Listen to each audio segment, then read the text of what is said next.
룩소르는 고대 이집트를 대표하는 중심 도시입니다. 기원전 2000년 중왕국부터 신왕국 기원전 1000년까지 이집트 중앙에 위치한 룩소르는 과거 테베라는 이름으로 불리었으며, 룩소르는 살아있는 박물관이라고 불릴 정도의 도시입니다. 서쪽에는 왕가의 무덤부터 동쪽에는 룩소르 신전과 카르나 신전을 가지고 있습니다. 룩소르를 다니다 보면 늘 룩소르 신전 옆을 지나거나 카르낙 신전 옆을 지나 현실 세계라고 느껴지지 않는 경우가 많았습니다. 룩소르에서 왕가의 무덤을 가기 위해서는 제가 묵던 호텔이 남쪽에 있는 호텔이라 룩소르 신전과 카르낙 신전 옆을 모두 지나쳐 갔습니다. 사람들이 살고 있는 동안에서 서안으로 가기 위해서는 다음과 같이 다리 하나를 건너야 되는데, 이 다리가 북쪽에 치우쳐 있습니다. 그래서 실제로 동안에 있는 호텔에서 서안에 있는 왕가의 계곡을 가기 위해서는 꼭 지금 봤던 다리를 건너 가야만 됐습니다. 그래서 실제로 운행 시간이 동안의 호텔에서부터 서안의 왕가의 계곡까지 가는 호텔에 짧게는 20분에서 길게는 30분 정도의 시간이 지나갑니다. 우리가 이집트를 보게 되면 신화가 있고 많은 신들이 나오는 것을 볼 수 있습니다. 역시 룩소르, 고대 도시 테베는 처음에는 아문신을 섬겼고 이후에 태양신 라와 결합하여 아문라라는 이집트 최고 신을 섬기는 도시입니다. 물론 아문라가 최고신이 되기까지에는 테베가 멘투호테프 2세가 이 이집트를 통일한 통일 파라오기 때문에 아문라가 최고신으로 올라갔다고 봐도 무방합니다. 처음에 테베를 수도로 삼은 것은 멘투호테프 2세 기원전 약 2055년에 테베를 수도로 삼아서 신왕국 말기인 기원전 1070년 정도까지 이 테베를, 룩소르를 이집트의 수도로 삼았습니다.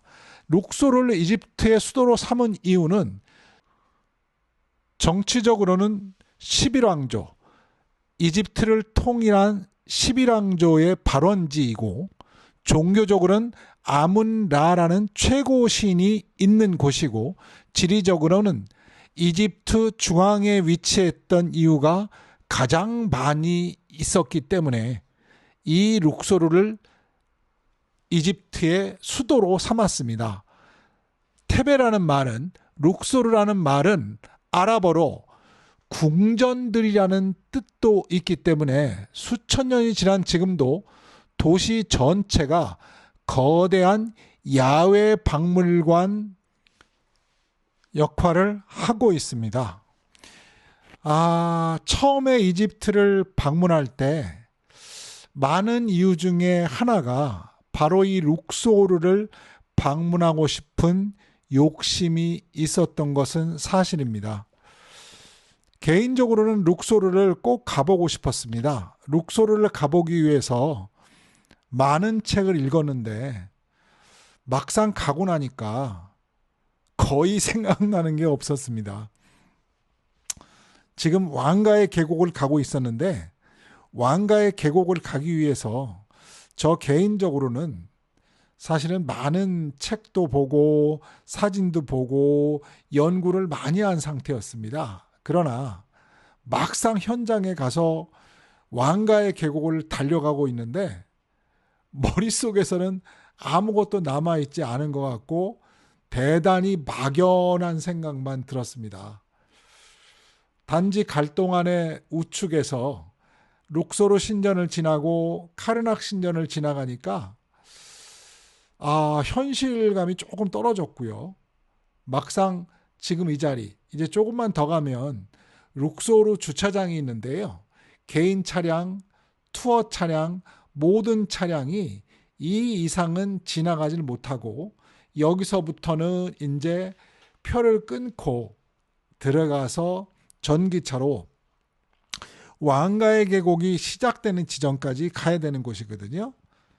근데 막상 여기 와서도 사실 공부를 단단히 하고 갔는데도 불구하고 머릿속에 남아있는 것은 아무것도 없었습니다.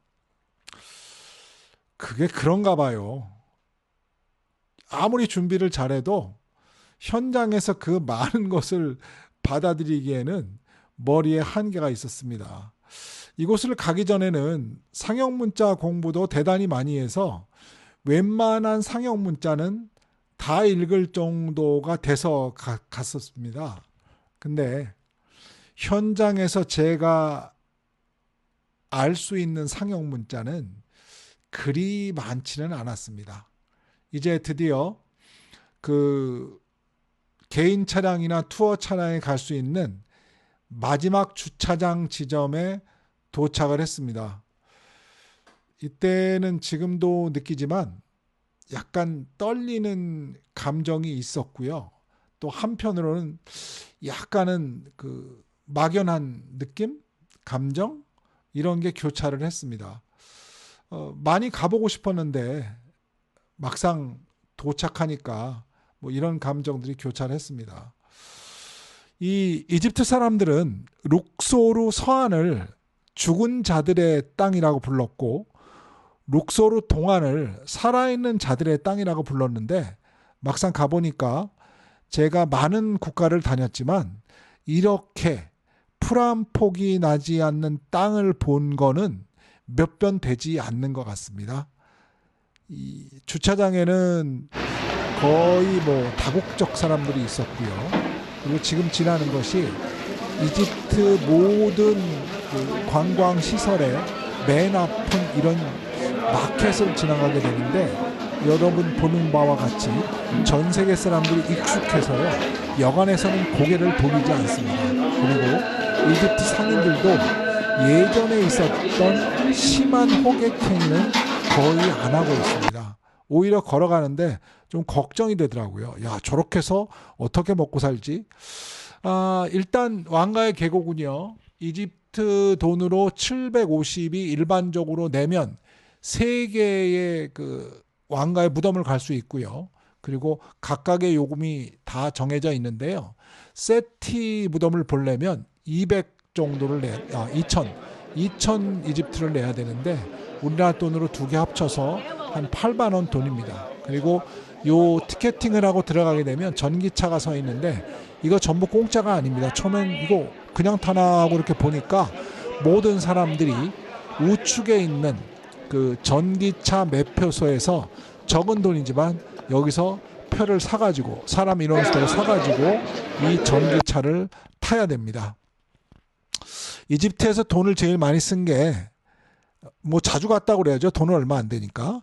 자주 간 게 화장실인 것 같습니다. 화장실 갈 때는 웬만한 데서 거의 20 이집트 돈으로 20 정도를 받습니다. 그래서 여기서 전기차를 타고 왕가의 계곡이 시작되는 지점까지 가게 되는데요. 이 왕가의 계곡에는 65개 정도의 왕의 무덤이 있다고 알려졌는데요. 실제 그 중에서 왕의 무덤은 20여 기 정도 존재하고 있습니다. 그렇게 많지 않고요. 우리가 왕의 무덤 중에서 KB62 같은 경우는 투탕카멘의 무덤이 있고요. 람세스 6세가 KB9 그리고 세티 1세가 KB17에 있는데요. 입구에 들어가자마자 첫 번째 있는 데가 KB2 2 무덤인데요. 람세스 4세의 무덤이 바로 앞에 있습니다. 저도 역시 람세스 4세의 무덤을 제일 처음 가게 됐습니다.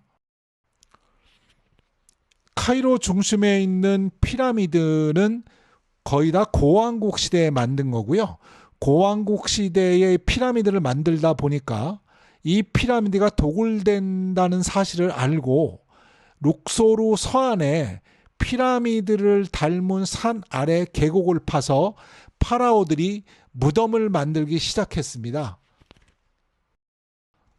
왕가의 계곡에서 처음으로 무덤을 만들기 시작한 것은 기원전 1539년부터 기원전 1075년까지 약 500년 동안 이곳에서 파라오들의 무덤을 만들었습니다. 기원전 1075년 이후로 신왕국이 끝나면서 왕가의 계곡은 더 이상 왕실의 무덤으로 사용되지 않았다고 합니다. 이후 제21 왕조 사제들이 이 왕가의 계곡에 있는 미라들을 모아서 미라 은익처에다 보관했다고 하고, 이 은익처에서는 1881년 엘바하리라는 사람에 의해서 발견돼서 왕족 미라 수십 구가 한 번에 쏟아지는 일도 발생했었습니다. 저는 그래도 이 이집트의 상형 문자에 대한 공부를 좀 많이 하고 간 편이거든요. 처음에 이집트의 상형 문자를 접할 때만 해도 약간 달리 간단히 표시하면 왕가의 무덤에 무덤을 들어갈 때만 해도 이게 다 무슨 글자지라는 의구심이 들 때에는 사실 있었는데요. 어떻게 이 배열의 원칙을 알게 되면 이 무덤에 들어가서 이 글이 무엇인가라는 궁금증보다는 어떤 순서로 됐겠지라는 것을 외우고 간다면, 이해하고 간다면 보다 들어가서의 황망함은 겪지 않아도 됩니다. 보통 이 무덤에 있는 텍스트들은 무작위로 배치된 것은 아니고요. 입구 통로에서 석관실로 갈수록 저승 깊숙이 들어가는 여정을 텍스트로 구현을 해놓은 것이라고 보시면 됩니다. 대부분 입구 앞쪽에는 이게 어떤 파라오의 무덤인지, 파라오의 이름은 카르투슈라는 그 직사각형 네모안에 표시가 되는데요. 보통 카르투슈라고 그러면은 그것은 이집트 말은 아니고요. 프랑스의 말인데요. 프랑스 나폴레옹이 이 이집트를 점령했을 때 그 나폴레옹 군대가 쓰는 탄약통을 카르투슈라고 했는데, 그 카르투슈 모양하고 지금 왕의 이름을 써놓은 그 모양이 비슷하다고 그래서 그때부터 카르투슈라고 부르게 됐는데요. 그래서 지금까지도 카르투슈라는 말을 쓰고 있는데요. 이것은 이집트 말은 아니고 이 프랑스어에서부터 출발을 했습니다. 다시 돌아가서 이 왕들의 무덤에는 앞에는 이 파라오의 누구의 것인지에 대한 파라오의 이름은 네 가지가 있다고 합니다. 한 왕이면. 그래서 출생년에 따라서 즉위년에 따라서 여러 가지로 이렇게 이름을 네 가지로 쓰고 있는데, 그 네 가지의 이름이 교차해서 보통 있게 되는데요. 지금 보시는 곳에서도 카르투슈가 보이는데 이것은 람세스 4세의 카르투슈라고 합니다. 이 카르투슈가 처음에는 그게 있고, 안으로 들어가면 들어갈수록 그 파라오에 대한 예찬, 또 지금 중간 정로 통로에서는 문에서와 아무트아트, 간단히 얘기하면 죽음의 서죠. 어떻게 보면 우리나라에서 장례를 치를 때 이 얘기하는 그런 장례서와 같은 것이 모든 그 왕들의 무덤에 거의 유사하게 있습니다. 그 안으로 들어가게 되면 이 나중에 내세 이 파라오가 다시 회생해서 어떤 과정을 겪어서 다시 부활하는지, 그리고 부활을 하라는 기원이 쭉 써져 있는데요. 저는 사실 이곳에 갈 때 두 가지 목표로 갔습니다. 빵이라는 글자가 어디에 있을까? 와인이라는 글자가 어디에 있을까? 이 세 가지를 계속해서 찾았는데요. 처음에 공부하고 갈 때만 해도 이것을 금방 찾을 줄 알았어요. 근데 사실은 처음에는 눈에 보이지가 않더라고요, 잘.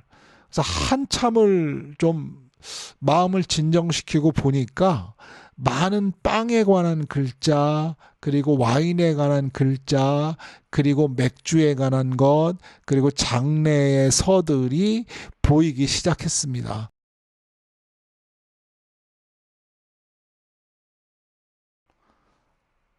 다른 왕들의 무덤에서 이 글자들을, 상형 문자들을 알려드리도록 하겠습니다. 지금까지 람세스 4세의 무덤이었습니다.